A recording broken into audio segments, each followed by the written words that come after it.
برای کوتیا چویش کوتیا خونه خدورم نصیبی زیارت تو گرد نه قص قبلا خدون گاش تو دور چیو دوای دادی دوران خدوان با ما دو برسنا اون مگزین چوی کی بولو میبرن خی میخلن میبرن با قضا و بالودارو و دولت بگردن بتیان اوخی ای خدون نمیتاسانی تا میبرن دیگه و یولد بولوش پلوش و نمیتیان یا مدار احمری خویا کنن او بالودارو مخی جون دورن فازان دورن و یون فیک دی فازان دوش و مینن پروردگار نحسب خیدونه و گنج بلیدونه ما و شمار بالودارو شهری غریب کمولی پیدی بلسنا پروردگار ای نلوگ ای گونلوگ ای فیمسی مسکوا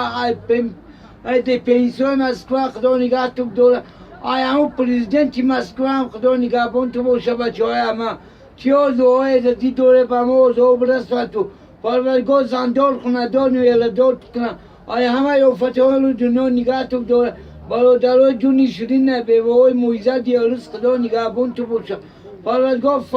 یک زنی مومین مسلمونی تاجیکه که بگی که دائما قرآن خون افتیاخون باشه به عمل پاک خدای بخشنده مهربان و مردم روسیه بازم برای کارتیا شایش کارتیا